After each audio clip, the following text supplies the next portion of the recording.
അധ്യായം 39. ഞാൻ നിന്നെ വിട്ടുകൊടുക്കില്ല. സിദ്ധാർത്ഥ് ലാവണ്യയെ നോക്കി. ഇത് നീലിമ. ഓ ഹായ്. ലാവണ്യ നീലിമയെ നോക്കി വിഷ് ചെയ്തു. നീലിമ തിരിച്ചും പുഞ്ചിരിച്ചു. സിദ്ധാർത്ഥ്, നീ എന്നെ ഇവർക്ക് പരിചയപ്പെടുത്താത്തത് എന്താണ്? അല്ല, നീലിമ ആരാണെന്ന് പറഞ്ഞില്ലല്ലോ, ലാവണ്യ ചോദിച്ചു. അവളുടെ ചോദ്യത്തിൽ നീലിമ ആരാണെന്ന് അറിയാനുള്ള ക്യൂരിയോസിറ്റി തെളിഞ്ഞിരുന്നു. സിദ്ധാർത്ഥ് അത് കേട്ട് ലാവണ്യയെ രൂക്ഷമായി നോക്കി. നീലിമ എന്റെ സിദ്ധാർത്ഥ് എന്തോ പറയാൻ തുനിഞ്ഞു.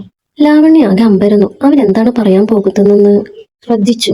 ഉടനെ നീലിമ ലാവണ്യയെ നോക്കി. എന്നിട്ട് പറഞ്ഞു, ഞാൻ സിദ്ധാർത്ഥിന്റെ ഒരു അകന്ന ബന്ധുവാണ്. സിദ്ധാർത്ഥ് നീലിമ പറഞ്ഞത് കേട്ട് കലിയോടെ അവളെ നോക്കി. തന്റെ ഭാര്യയാണെന്ന് പറയാൻ തുനിഞ്ഞ തന്നെ അകന്ന ബന്ധുവെന്ന് അവളെ തന്നെ പരിചയപ്പെടുത്തിയത് അവന് തീരെ ഇഷ്ടമായില്ല. ലാവണ്യക്ക് നീലിമ പറഞ്ഞത് കേട്ടപ്പോഴാണ് സമാധാനമായത്. ആണോ, അത് ശരി.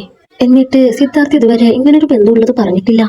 ലാവണ്യ പറഞ്ഞു. അത് ഞങ്ങൾ കുറച്ചു കാലമായിട്ട് പുറത്താ. അതാ, നീലിമ പറഞ്ഞു. Miss Neelima, if you don't mind, ഞാൻ ഇത്തിരി നേരം സിദ്ധാർത്ഥിനൊപ്പം സംസാരിച്ചോട്ടെ? താൻ കഴിച്ചു കഴിഞ്ഞെങ്കിൽ ഒന്ന് മാറിയിരിക്കാമോ? ലാവണ്യ നിഷ്കളങ്കത ഭാവിച്ച് ചോദിച്ചു.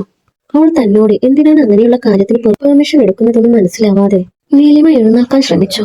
ലാവണ്യ പറഞ്ഞത് കേട്ട് നീലിമ എഴുന്നേൽക്കാൻ ശ്രമിക്കുന്നത് കൂടി കണ്ടപ്പോൾ സിദ്ധാർത്ഥിന് നിയന്ത്രണം വിട്ടു.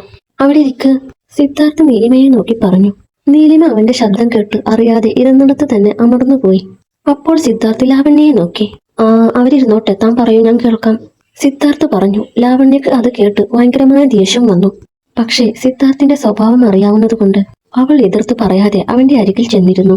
സിദ്ധാർത്ഥിന്റെ അടുത്ത് ലാവണ്യ അധികം സ്നേഹത്തോടെ ഇടപഴകുന്നത് അശ്വിന് തീരെ രസിച്ചില്ല. അവൻ ഡാഡി എന്ന് വിളിക്കാൻ ഒരുങ്ങിയപ്പോൾ നീലിമ അവനെ തടഞ്ഞുകൊണ്ട് ശബ്ദം താഴ്ത്തി പറഞ്ഞു. ദേ അച്ചു, അത് ഡാഡിയുടെ ഫ്രണ്ടാണെന്നാ തോന്നുന്നേ. വെറുതെ ഇപ്പൊ കേറി വിളിച്ചിട്ട് നീ ഡാഡിയെ നാണം കെടുത്തരുത് കേട്ടോ. നീലിമ പറഞ്ഞത് കേട്ട് എങ്ങനെയാണ് ഡാഡി എന്ന് വിളിച്ചാൽ നാണക്കേടാവുന്നതെന്ന് ചോദിക്കാൻ അശ്വിന് തോന്നി. പക്ഷേ അവനതൊന്നും ചോദിച്ചില്ല. അശ്വിൻ മിണ്ടാതിരുന്നു ലാവണ്യയെ രൂക്ഷമായി നോക്കിക്കൊണ്ടിരുന്നു. അല്ല, നീ എപ്പോഴാണ് ലണ്ടനിലേക്ക് തിരിച്ചു പോകുന്നത്? സിദ്ധാർത്ഥ് ചോദിച്ചു. സത്യത്തിൽ ലാവണ്യ അധികം അടുത്തിരുന്ന് സംസാരിക്കുന്നത് അവന് തീരെ ഇഷ്ടമാവുന്നുണ്ടായിരുന്നില്ല. പക്ഷെ അവിടെ വെച്ച് അവളെ അപമാനിക്കാൻ അവന് തോന്നുന്നുണ്ടായിരുന്നില്ല. അതുകൊണ്ടാണ് അങ്ങനെയൊരു ചോദ്യം ചോദിച്ചത്. ഞാൻ ഉടനെ പോകും, ഇപ്പൊ തന്നെ തിരക്കിനിടയിൽ ഓടി വന്നതാണ്, ലാവണ്യ പറഞ്ഞു. ഓ, സിദ്ധാർത്ഥ് താല്പര്യം ഒട്ടുമില്ലാത്ത മട്ടിൽ പറഞ്ഞു. ലാവണ്യയുടെ മുഖം അപ്പോൾ ചെറുതായി വിളറി. അവൾക്ക് സിദ്ധാർത്ഥിനോട് ചെറുതായി ഒരു ക്രഷ് കുറെ കാലമായി ഉണ്ട്. അതവൾ അവനോട് തുറന്നു പറഞ്ഞിട്ടില്ല. ഇപ്പോൾ അവന്റെ കൂടെ മറ്റൊരു പെണ്ണിനെ കണ്ടപ്പോൾ അവൾക്ക് വല്ലാത്ത ബുദ്ധിമുട്ട് തോന്നുന്നുണ്ട്. സിദ്ധാർത്ഥ് അങ്ങനെ സ്ത്രീകളെ റെസ്റ്റോറന്റിൽ കൊണ്ടുവരികയോ ഒപ്പം നടക്കുകയോ ചെയ്യുന്ന ആളല്ല. നീലിമയോട് അവൻ ഇടപഴകുന്നത് കണ്ടപ്പോൾ എന്തോ ഒരു സംശയം ലാവണ്യയുടെ മനസ്സിൽ തോന്നി തുടങ്ങി. സിദ്ധാർത്ഥിന്റെ അടുത്ത് കുറച്ചു നേരം ഒറ്റയ്ക്കിരിക്കണമെന്ന് തോന്നിയപ്പോൾ ലാവണ്യ പറഞ്ഞു.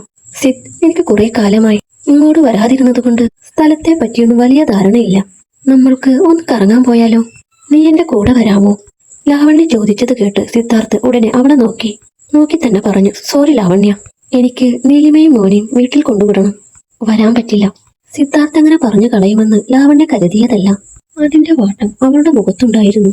നീലിമ ഇതെല്ലാം കണ്ടു നിന്നതല്ലാതെ ഒന്നും പറഞ്ഞില്ല. ഡാഡി അങ്ങനെ പറഞ്ഞതിൽ അശ്വിന് വളരെ സന്തോഷം തോന്നി. സിദ്ധാർത്ഥ ഭക്ഷണശേഷം ഹോട്ടലിൽ നിന്ന് ഉടനെ ഇറങ്ങി. ലാവണ്യ എങ്ങനെ തിരികെ പോകുമെന്നോ എവിടെയെങ്കിലും ഡ്രോപ്പ് ചെയ്യണോ എന്നോ അങ്ങനെ ഒരു തരത്തിലുള്ള കാര്യവും ഫോർമാലിറ്റിക്ക് പോലും സിദ്ധാർത്ഥ ചോദിച്ചില്ല. ലാവണ്യ സിദ്ധാർത്ഥ നീലിമയോടൊപ്പം അശ്വിനെയും എടുത്തു പോകുന്നതും നോക്കി കോപത്തോടെ നിന്നു. ഈ നീലിമ ആരാണെന്ന് അറിയണം, അറിഞ്ഞേ പറ്റൂ. സിദ്ധാർത്ഥ്, അങ്ങനെ നിന്നെ ഞാൻ ആർക്കും വിട്ടുകൊടുക്കുമെന്ന് നീ കരുതണ്ട, ലാവണ്യ മനസ്സിൽ പറഞ്ഞു. നീലിമ എന്തായാലും സിദ്ധാർത്ഥിന് വേണ്ടപ്പെട്ട ഒരാളാണെന്ന് മാത്രമാണ് ലാവണ്യക്ക് മനസ്സിലായത്. സിദ്ധാർത്ഥ് സാധാരണയായി അവന്റെ പിറകിൽ നടക്കുന്ന യുവതികളെ പോലും തിരിഞ്ഞു നോക്കാറില്ല. ആകെ അവൻ അടുത്ത് കഴിഞ്ഞിട്ടുള്ളത് ബോധമില്ലാത്ത ഒരു പെൺകുട്ടിയുടെ കൂടെ മാത്രമാണ്. അങ്ങനെയുള്ള സിദ്ധാർത്ഥ് നീലിമയെ ഒരു ഭർത്താവ് ഭാര്യയെ പരിചരിക്കുന്നത് പോലെയാണ് കൊണ്ടു നടക്കുന്നത്. പെട്ടെന്ന് സിദ്ധാർത്ഥ് ഉത്തരവാദിത്തമുള്ള ഒരു കുടുംബസ്ഥനായതുപോലെ ലാവണ്യക്ക് തോന്നി.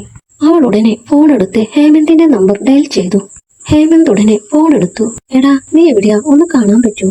ലാവണ്യ ചോദിച്ചു. ഹേമന്ത് വളരെ സന്തോഷത്തോടെ മറുപടി പറഞ്ഞു. പിന്നെന്താ, നീ സ്ഥലം പറ. ബീച്ചിനടുത്ത കോഫി ഷോപ്പ്, ഉടനെ വരണം. ലാവണ്യ പറഞ്ഞത് കേട്ട് ഹേമന്ത് വളരെ സന്തോഷത്തോടെ ചിരിച്ചുകൊണ്ട് ചോദിച്ചു. എന്താ മോളെ, പെട്ടെന്ന് എന്നെ കാണാൻ കൊതിയോ? ഓവ്, കുടുങ്ങാതെ വേഗം വരാൻ നോക്ക്. ലാവണ്യ അത്രമാത്രം പറഞ്ഞിട്ട് ഫോൺ വെച്ചു. ഹേമന്ത് ഉടനെ വേഷം മാറാനായി പോയി. അവന്റെ മുഖത്ത് ചെറിയൊരു ചിരി ഉണ്ടായിരുന്നു. സിദ്ധാർത്ഥ് കാർ ഓടിക്കുന്നതിൽ മാത്രം ശ്രദ്ധിച്ചുകൊണ്ടിരുന്നു. നീലിമ അവന്റെ അരികിലിരുന്ന് പുറത്തേക്ക് നോക്കി. അവൾക്ക് അവനോട് ഒരുപാട് കാര്യങ്ങൾ ചോദിക്കാനുണ്ടായിരുന്നുവെങ്കിലും ഒന്നും ചോദിക്കാനുള്ള ധൈര്യം കിട്ടിയില്ല. സിദ്ധാർത്ഥ് എങ്ങാനും അപ്പോൾ ദേഷ്യപ്പെട്ടാലോ എന്ന് കരുതി നീലിമ പുറം കാഴ്ചകൾ മാത്രം ശ്രദ്ധിച്ചു. അശ്വിന്റെ മനസ്സിലും ഒരുപാട് ചോദ്യങ്ങൾ ഉണ്ടായിരുന്നു. സിദ്ധാർത്ഥിന്റെ ആരാണ് ലാവണ്യ എന്ന് അറിയാനുള്ള കൗതുകം അടക്കി വെക്കാൻ അവന് സാധിച്ചില്ല. അവൻ സിദ്ധാർത്ഥിന്റെ നേർക്ക് നോക്കി ചോദിച്ചു, ഡാഡി, നമ്മുടെ ഒപ്പം വന്നിരുന്ന ആ ആന്റി ആരാ? ഡാഡിയുടെ ഫ്രണ്ടാണോ? അശ്വിൻ ചോദിച്ചത് കേട്ട് നീലിമ അവനെ നോക്കി. അശ്വിന്റെ ശ്രദ്ധ അപ്പോൾ സിദ്ധാർത്ഥിന്റെ മുഖത്തായിരുന്നു. സിദ്ധാർത്ഥ് അവനെ നോക്കി പറഞ്ഞു, അതേ മോനെ, ആ ആന്റി ഡാഡിയുടെ ഫാമിലി ഫ്രണ്ടാ. ചെറുപ്പം മുതൽ ഞങ്ങൾ ഒന്നിച്ചാ വളർന്നത്. സിദ്ധാർത്ഥ് പറഞ്ഞു. അത് കേട്ട് നീലിമയുടെ മനസ്സ് കൂടുതൽ കലുഷിതമായി. ഇയാൾക്ക് ചെറുപ്പം മുതലേ ഇത്ര സുന്ദരിയായ കൂട്ടുകാർ കൂടെ ഉണ്ടായിട്ട് എന്താ ഇയാൾ അവരെ കല്യാണം കഴിക്കാതിരുന്ന്? ആ പെണ്ണിനെ നിൽപ്പ് കണ്ടിട്ട് അവൾക്ക് ഈ കലിപ്പിനെ പണ്ടേ നോട്ടമുണ്ടെന്ന് തോന്നുമല്ലോ. എന്റെ ദൈവമേ, ഇയാളോട് ഇതിനെക്കുറിച്ച് എങ്ങനെ ചോദിക്കും? നീലിമ മനസ്സിൽ ആലോചിച്ചു. അശ്വിൻ പിന്നെ ഒന്നും ചോദിച്ചില്ല. ലാവണ്യയെ അവന് തീരെ ബോധിച്ചിട്ടില്ല എന്ന് മാത്രം സിദ്ധാർത്ഥിന് മനസ്സിലായി. അല്ല, നിന്റെ അമ്മ എന്താ കടന്നൽ കുത്തിയ പോലെ ഇരിക്കുന്നേ? സിദ്ധാർത്ഥ് ചോദിച്ചു. അപ്പോൾ നീലിമ അവളുടെ മുഖം അവന്റെ നേർക്ക് തിരിച്ചു. ഏയ്, ഒന്നുമില്ല, നീലിമ പറഞ്ഞു. അവൾ തന്നോട് വഴക്കിടുമെന്ന് കരുതിയാണ് സിദ്ധാർത്ഥ് അങ്ങനെ ചോദിച്ചത്. നീലിമ അത് വലിയ കാര്യമായി എടുക്കാത്ത മട്ടിൽ സംസാരിച്ചത് കേട്ടപ്പോൾ സിദ്ധാർത്ഥിന്റെ ദേഷ്യം കൂടി. അവൻ പിന്നെ അവളെ നോക്കിയതേയില്ല. അപ്പോൾ നീലിമ തനിക്കിതെന്താണ് സംഭവിക്കുന്നതെന്ന് ആലോചിക്കുകയായിരുന്നു. സിദ്ധാർത്ഥിന്റെ അടുത്ത് ലാവണ്യ വന്നതുകൊണ്ട് അവൾക്ക് യാതൊരു പ്രശ്നവും തോന്നിയിരുന്നില്ല. പക്ഷെ പണ്ടു മുതലേ പരിചയക്കാരനാണെന്ന അവന്റെ പ്രസ്താവനയും സിദ്ധാർത്ഥിന്റെ നേർക്കുള്ള ലാവണ്യയുടെ പെരുമാറ്റവും ഓർത്തപ്പോൾ അവൾക്ക് വല്ലാത്ത ബുദ്ധിമുട്ട് തോന്നി. അവൾ ആദ്യമായി സ്നേഹിച്ചത് ആദിയെയാണ്. അവനെ സ്നേഹിച്ചത്രയും മറ്റാരെയും അവൾ സ്നേഹിച്ചിട്ടില്ല. അവൻ കൂടെ നിൽക്കേണ്ട ഒരവസരത്തിൽ കാലു മാറിയതും അനിയത്തിയുമായി പുതിയ ബന്ധമുണ്ടാക്കി തന്നെ ചതിച്ചതും നീലിമയ്ക്ക് ഓർമ്മ വന്നു. നീലിമ വേണ്ട, വെറുതെ ആവശ്യമില്ലാത്ത പ്രശ്നം എടുത്തു വെക്കേണ്ട. സിദ്ധാർത്ഥ നിന്നോട് കാണിക്കുന്നത് അഭിനയിക്കാൻ വന്നൊരു ഭാര്യയോടുള്ള കരുതൽ മാത്രമാണ്. അതിന്റെ അപ്പുറം ഒന്നുമില്ല അവന്റെ ഉള്ളിൽ. വെറുതെ ഓരോന്ന് സങ്കല്പിച്ച് അവസാനം കരയാൻ നിൽക്കണ്ട, അവൾ ചിന്തിച്ചു. നീലിമ അതോടെ സിദ്ധാർത്ഥിന്റെ മുഖത്തേക്ക് നോക്കാതെ ദൂരേക്ക് ശ്രദ്ധിച്ചിരുന്നു. വൈകാതെ അവർ വീട്ടിലെത്തി. വരാന്തയിൽ തന്നെ മല്ലിക നിന്നിരുന്നു. അശ്വിൻ അവരെ കണ്ടപാടെ ഓടിച്ചെന്നു, മല്ലിക മുത്തശ്ശിയെ. അശ്വിൻ മല്ലികയെ കെട്ടിപ്പിടിച്ചു വിളിച്ചു. മല്ലിക അവനെ എടുത്തു പൊക്കി. മുത്തശ്ശിയുടെ പൊന്നുമോൻ വന്നോ? എന്തൊക്കെയാ വിശേഷങ്ങള്, പറഞ്ഞ് കേൾക്കട്ടെ. മല്ലിക അവനോട് കൊഞ്ചിക്കൊണ്ട് അകത്തേക്ക് നടന്നുപോയി. ഹോളിൽ സിദ്ധാർത്ഥിന്റെ കൂടെ നീലിമ തനിച്ചായി. നീലിമയെ എന്തെങ്കിലും പറഞ്ഞ് ദേഷ്യം പിടിപ്പിക്കാൻ ആലോചിച്ച് നിൽക്കുകയായിരുന്നു സിദ്ധാർത്ഥ്. പക്ഷേ നീലിമ ഒന്നിനും താല്പര്യമില്ലാത്ത മട്ടിൽ മുകളിലേക്ക് പോകാനൊരുങ്ങി. അത് കണ്ട് സിദ്ധാർത്ഥ് ചോദിച്ചു, അല്ല, എങ്ങോട്ടാ? എടുത്തുകൊണ്ടുവന്ന ഡ്രസ്സൊന്നും വേണ്ട തനിക്ക്? സിദ്ധാർത്ഥ് ചോദിച്ചത് കേട്ട നീലിമ അവന്റെ നേർക്ക് നോക്കാതെ ഡ്രസ് പാക്കറ്റ് എടുത്ത് തിരികെ നടന്നു. പെട്ടെന്നെന്തോ ഓർത്ത പോലെ അവൾ തിരിഞ്ഞു നോക്കി. സിദ്ധാർത്ഥ്, താങ്ക്സ്. നിങ്ങൾ എനിക്ക് വേണ്ടി ഒരുപാട് ബുദ്ധിമുട്ടുന്നുണ്ട്. അത്രയും പറഞ്ഞിട്ട് അവൾ പടി കയറിപ്പോയി. നീലിമയ്ക്ക് പെട്ടെന്ന് എന്താണ് സംഭവിച്ചതെന്നറിയാതെ സിദ്ധാർത്ഥ് അവളെ നോക്കി. നീലിമ മുറിയിൽ ചെന്ന് ബെഡിലേക്ക് കിടന്നു. എന്തായാലും ഇതിന്റെ സ്വന്തം വീടൊന്നും അല്ലല്ലോ. എന്തെങ്കിലും ഇറങ്ങിപ്പോകണമെന്ന് ഇടയ്ക്ക് ഓർത്തു വെക്കണം. അച്ഛനോട് പറഞ്ഞു മനസ്സിലാക്കണം ഇതൊക്കെ. നീലിമ മനസ്സിൽ ആലോചിച്ചു. സിദ്ധാർത്ഥ് തന്റെ ആരുമല്ലെന്ന് മനസ്സിനെ പറഞ്ഞു പഠിപ്പിക്കാൻ അവൾ ശ്രമിച്ചുകൊണ്ടേയിരുന്നു.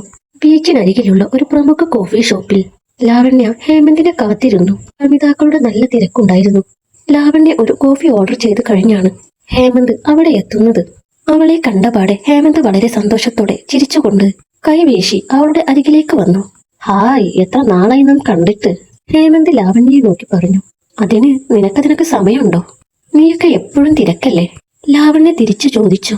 നിനക്കൊരു മാറ്റവും ഇല്ലാട്ടോ, ലാസ്റ്റ് കണ്ട പോലെ തന്നെ. ഹേമന്ത് അവളുടെ മുഖം ശ്രദ്ധിച്ചുകൊണ്ട് പറഞ്ഞു. ലാവണ്യ വളരെ സുന്ദരിയായിരുന്നു. അവളുടെ മുഖത്ത് വെയിലിന്റെ വെളിച്ചമടിക്കുന്നുണ്ട്. അത് അവളെ കൂടുതൽ സുന്ദരിയാക്കിയിരിക്കുന്നു. നീ എത്ര സുന്ദരിയാണെന്നോ ഹേമന്ത് അറിയാതെ പറഞ്ഞുപോയി. നിന്റെ കോഴിത്തരത്തിന് ഒരു കുറവും വന്നിട്ടില്ലല്ലേ? ലാവണ്യ ചിരിച്ചുകൊണ്ട് ചോദിച്ചു. ഇല്ല, നിന്നെയൊക്കെ കണ്ടാല് ആരും കോഴിയാവും. അല്ല, അതൊക്കെ പോട്ടെ, എന്താ പെട്ടെന്നൊരു വരവ്? ഹേമന്ത് ചോദിച്ചു. ലാവണ്യ കോഫി കുടിക്കുന്നത് നിർത്തി പറഞ്ഞു. ഹോ, അതോ, അത് പ്രത്യേകിച്ചിട്ട് അങ്ങനെ കാരണമൊന്നുമില്ല. നാടൊക്കെ ഒന്ന് മിസ് ചെയ്തപ്പോ കേറിങ്ങ് പോന്നു. നാട് മിസ് ചെയ്തെന്നോ? അപ്പോ ഞങ്ങളെ ഒന്നും മിസ് ചെയ്തില്ല അല്ലേ? ഹേമന്ത് ചോദിച്ചു. നിന്നെയും സിദ്ധുവിനൊക്കെ മിസ് ചെയ്തിരുന്നു. ലാവണ്യ ഉടനെ പറഞ്ഞു. അത് കേട്ട് ഹേമന്തിന് സന്തോഷം തോന്നി. ലാവണ്യ അപ്പോൾ നീലിമയെ കുറിച്ച് ഓർത്തു. പിന്നെ ഞാനൊരു കാര്യം അറിയാനാ നിന്നെ കാണണമെന്ന് പറഞ്ഞത്, ലാവണ്യ പറഞ്ഞു. ഹേമന്ത് അത് കേട്ട് അവളെ നോക്കി. എന്ത് കാര്യം? ഹേമന്ത് ആകാംക്ഷയോടെ ചോദിച്ചു. സിദ്ധാർത്ഥിനെ ഞാനിന്ന് ഒരു ഹോട്ടലിൽ വെച്ച് കണ്ടിരുന്നു. അവന്റെ ഒപ്പം ആ സമയം ഒരു പെണ്ണും ചെറിയൊരു കുട്ടിയും ഉണ്ടായിരുന്നു. അതാരാണെന്ന് അവൻ കൃത്യമായി പറഞ്ഞില്ല. നിനക്ക് അതിനെക്കുറിച്ച് എന്തെങ്കിലും അറിയാമോ എന്ന് തിരക്കാനാണ് ഞാൻ എന്നോട് വരാൻ പറഞ്ഞത്, ലാവണ്യ പറഞ്ഞു. അവൾ വ്യക്തമായി തന്റെ വരവിന്റെ ഉദ്ദേശം അറിയിച്ചപ്പോൾ ഹേമന്തിന് ചെറിയ വിഷമം തോന്നി. ലാവണ്യ കാണണമെന്ന് പറഞ്ഞപ്പോൾ തന്നെ കാണാൻ അവൾക്ക് ആഗ്രഹമുള്ളത് കൊണ്ടാവുമെന്ന് ഹേമന്ത് പ്രതീക്ഷിച്ചിരുന്നു. അവളും സിദ്ധാർത്ഥും ഹേമന്തും കുഞ്ഞുനാൾ മുതലുള്ള കൂട്ടുകാരാണ്. സിദ്ധാർത്ഥിനോടാണ് അന്നും അവൾക്ക് അടുപ്പം കൂടുതൽ. സിദ്ധാർത്ഥിന്റെ കൂടെ കണ്ട പെണ്ണിനെ കുറിച്ചറിയാൻ എന്തിനാണ് അവൾക്ക് ഇത്രയും ആകാംക്ഷ എന്ന് ചോദിക്കണമെന്ന് അവന് തോന്നി.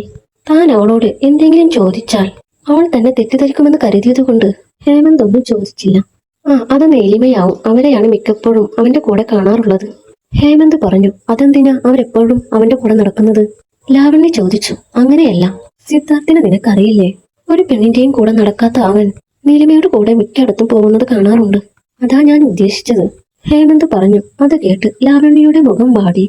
ഹേമന്ത് അത് ശ്രദ്ധിക്കുകയും ചെയ്തു. അതല്ല, നീ എന്താ ഇതൊക്കെ അന്വേഷിക്കുന്നേ?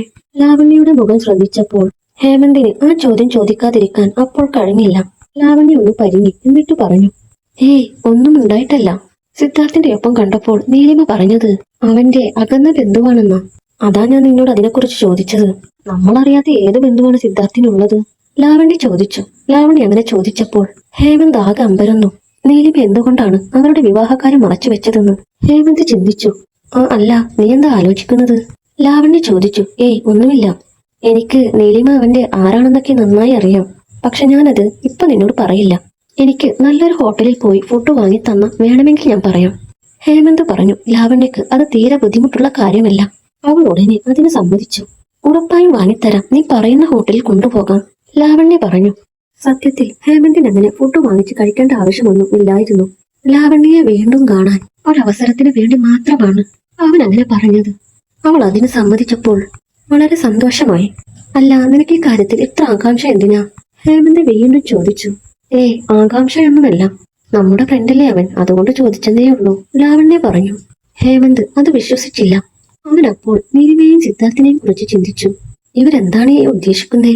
കല്യാണം കഴിക്കുന്നു, ആരെങ്കിലും ചോദിച്ചാൽ അകന്ന ബന്ധുവാണെന്ന് പറയുന്നു. ആ കുഞ്ഞാണെങ്കിൽ ഡാഡി ഡാഡി എന്ന് വിളിക്കുന്നു. സിദ്ധുവിന് തീരെ മനസ്സിലാവുന്നില്ലല്ലോ. അവന് പറ്റിയ പൊണ്ടാട്ടിയും. ഹേമന്ത് മനസ്സിൽ ആലോചിച്ചു. അല്ല, എപ്പോഴാ ട്രീറ്റ് വേണ്ടത് നിനക്ക്? ലാവണ്യ ആവേശത്തോടെ ചോദിച്ചു. അവളുടെ ആ ചോദ്യം കേട്ടപ്പോൾ അവൾക്ക് സിദ്ധാർത്ഥിനോട് മറ്റെന്തോ ഉണ്ടോ എന്ന് അവന് സംശയം തോന്നി.